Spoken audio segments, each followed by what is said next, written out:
Guys, Mushoku Tensei blew me away. Again. I know, what a surprise, another Mushoku Tensei video. But I mean, what do you expect from an anime that does almost everything right? Episode 9 made it perfectly clear that Mushoku Tensei is in fact better than your favorite isekai. Don't believe me? I'll prove it.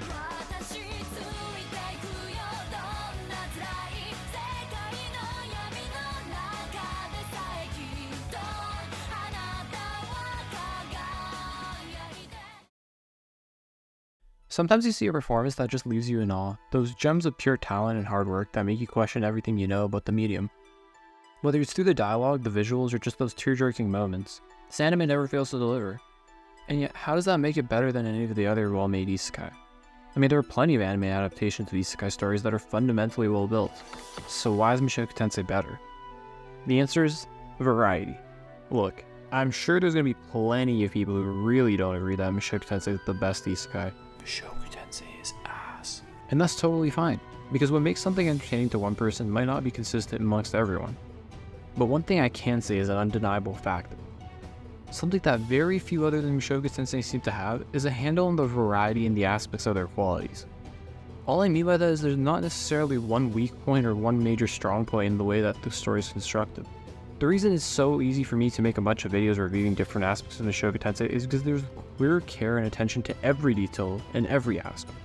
From the characters, the dialogue, the animation, the music, the pacing, the voice acting, the story, the lore, the culture, geography, everything shows clear care. Everything is fleshed out in some way, shape, or form.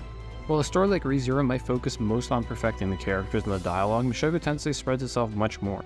And that's not to say an anime like Re:Zero has subpar music or anything else. In fact, Re:Zero is one of those few isekai that managed to build every aspect of their story really well. The difference, what separates the two in my eyes, is the coherence and how each factor plays off each other. For instance, I rewatched Re:Zero recently, and it was an amazing experience, but it felt heavy, which is perfect for an anime like that. The characters and dialogue took time to digest. You could sit and think about a sentence for hours. And in that sense, the immersion you feel is somewhat from a third-person perspective, if that makes any sense. You watch these characters interact, but you couldn't necessarily feel yourself in there with them. It fits a story like that. It's like a sort of indirect immersion. The characters in the world play off each other perfectly, but there is more attention to the characters, which makes it feel like you're watching the tale of Natsuki Subaru, not watching Natsuki Subaru live.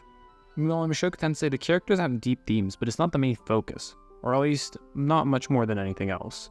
If you watch Re:Zero and Mushoku Tensei side by side, Re:Zero seems to have the deeper characters, but having less of a focal point is what makes Mushoku Tensei the best isekai, at least in the traditional sense.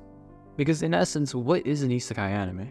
After so many years of constantly trashy isekai, and so many different series putting their own twist, it seems like the original purpose of an isekai has kind of been lost. It's a fantasy in a different world, a way for you to immerse yourself in a new world and explore it from the perspective of someone from our world. How would someone from Earth see this new world? And based on that description, I feel like it's hard to beat Mushoku Tensei. It's the epitome of realistic immersion. The world can feel real because it doesn't focus too much on one thing. The culture of the people is given just as much attention to the music and the animation. I mean, they actually created and used the fictional language. And not only that, they implemented an entire segment using this language just so we know what's happening. Look, even the bread is important. There are plenty of talented mangaka and animators that consistently blow us away with their work on their own. But the entire staff working on Mushoku Tensei clearly have a passion for the series. It's so common for people to go crazy over Sakuga, but how is that fair when these voice actors are pouring their hearts and their souls into every vibration of their vocal cords?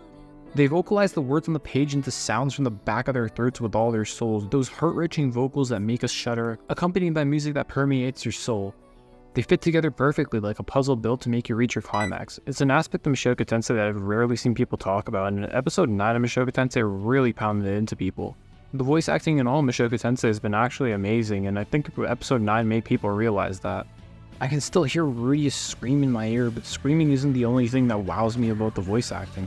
The way Rudeus speaks to different people is varied, and that's only the base of it. The attention to detail in his voice is pristine, the slight variation in intonations when he's nervous, the gentle sweet smoothness of his voice when he's content, the urgency of his voice when he gets mad. A lot of anime try too hard to portray these emotions, but he just sounds real.